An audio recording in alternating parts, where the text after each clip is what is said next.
Hello, and welcome to Tales for Life. In each episode of this podcast, we'll explore a folk or fairy tale from a different culture or region and discover the life lessons, values, and morals they offer that we can use today. Join me on the journey through the magical and meaningful world of folk and fairy tales.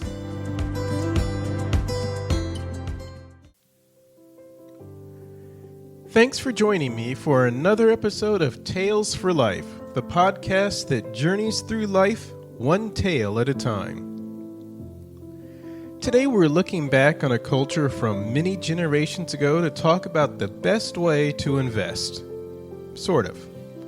Because we invest in things with the thought of getting interest on our investments, that thought forms the basis for this episode that I'm calling Invest in People Too.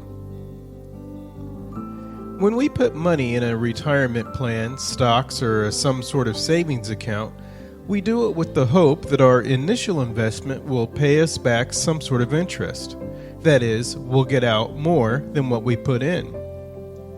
While that's not always the case, most of the time it is, and so we continue to invest. But what we tend to forget in our near obsession with making money is that there are other places to invest. And not just our money. We invest time in school or learning a trade so that we can acquire some skills and knowledge and turn that into a profession that we can live on. We invest time in sports because we enjoy them and get the added benefit that the exercise is good for us. And, like I discussed in the very first episode of this podcast, we invest in things that feed our soul because that makes us and others happy. But do we spend enough time investing in others? While this can include things like volunteering at a food bank or giving time at a place of worship, that's not necessarily what I'm referring to here. And I'm also not referring to friendships. In this case, I'm talking about giving a little here or a little there to someone else outside of something planned or organized. Doing it in the moment, and doing it without thought of what good it will do you. Because that is the best way to invest in others. When you think about how people in times gone by relied on each other so much, it's no surprise that there are folk tales on this very subject. One of my favorites is a Japanese folk tale first published in English more than 150 years ago. It's called The Tongue-Cut Sparrow.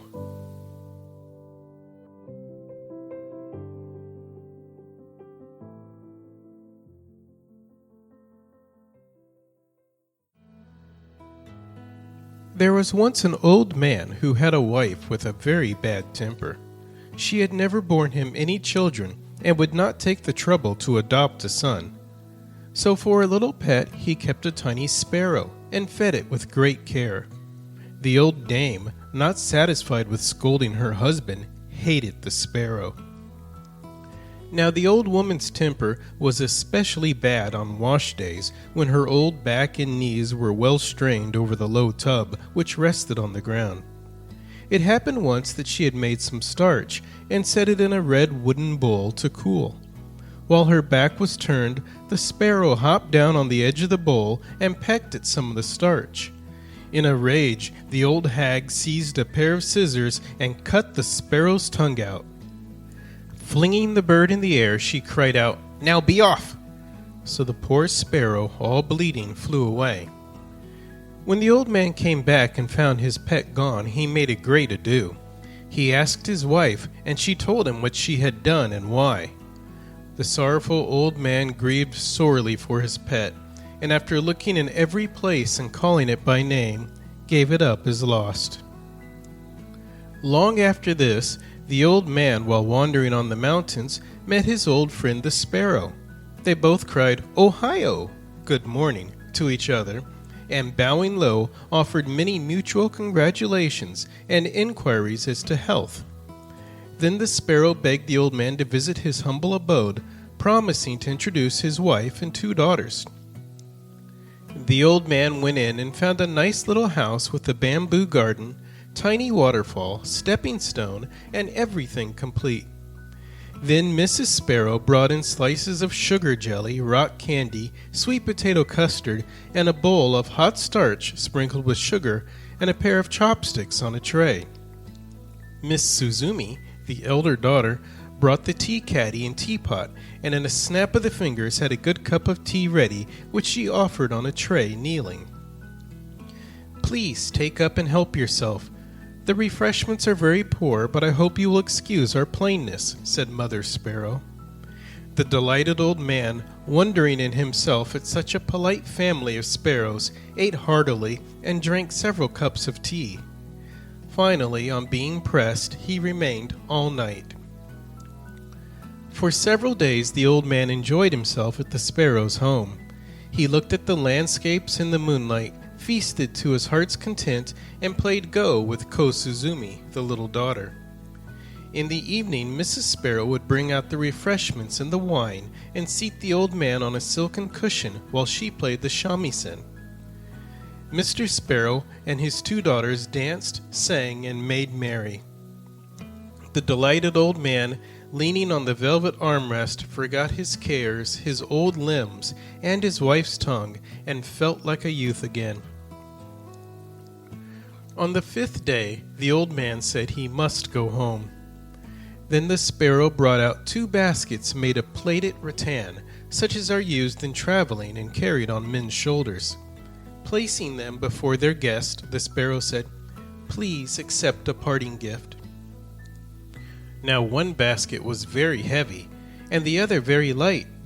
The old man, not being greedy, said he would take the lighter one. So with many thanks and bows and goodbyes, he set off homewards. He reached his hut safely, but instead of a kind welcome, the old woman began to scold him for being away so long. He begged her to be quiet, and telling of his visit to the sparrows, opened the basket, while the scowling old woman held her tongue, out of sheer curiosity. Oh, what a splendid sight! There were gold and silver coins, and gems, and coral, and crystal, and amber, and rolls of books, and all manner of precious things.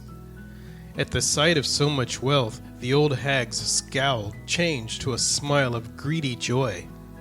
"I'll go right off and get a present from the sparrows," said she.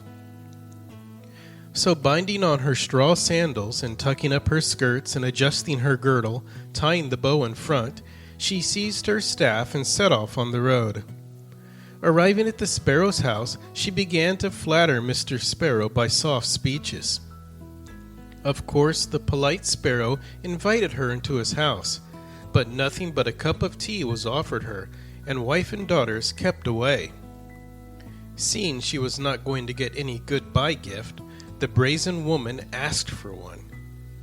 The sparrow then brought out and set before her 2 baskets, one heavy and the other light. Taking the heavier one without so much as saying thank you, she carried it back with her. Then she opened it, expecting all kinds of riches. She took off the lid when a horrible cuttlefish rushed at her, and a horned demon snapped his tusk at her. A skeleton poked his bony fingers in her face, and finally a long, hairy serpent with a big head and lolling tongue sprang out and coiled around her, cracking her bones and squeezing out her breath till she died. After the good old man had buried his wife, he adopted a son to comfort his old age, and with his treasures lived at ease all his days.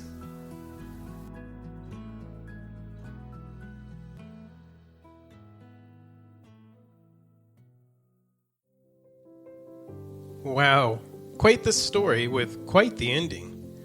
But even though it's a bit on the extreme side, it helps to drive home the lessons of the story. One of those lessons is that unkindness is a great way to make yourself and everyone around you miserable. If you're unhappy and think things are never going your way, the first place to look is at yourself. But that's a subject for another day. The real point of this story is about investing in others. For the old woman, she invested in just herself. When it came to others, particularly the sparrow, not only did she not make any investments, but she actually made a withdrawal. Like walking into a bank and asking for money when you don't have an account there. At best, you get turned away, and at worst, you go to jail for robbery. We can see where that ended up in this story. For the old man, the outcome was vastly different. Not only did he make an initial investment in the sparrow, but he continued to make that investment. In the end, the interest returned on that investment exceeded the amount he put in. We might not all become rich from investing in others, but we will definitely become wealthy, enjoying the wealth of happiness that will be around us. Save that money for your car, house, vacation, retirement, or whatever, but don't forget to invest a little time, heart, and soul into others while you're at it. After all, money still can't buy you happiness, but the other sort of investment actually can and does.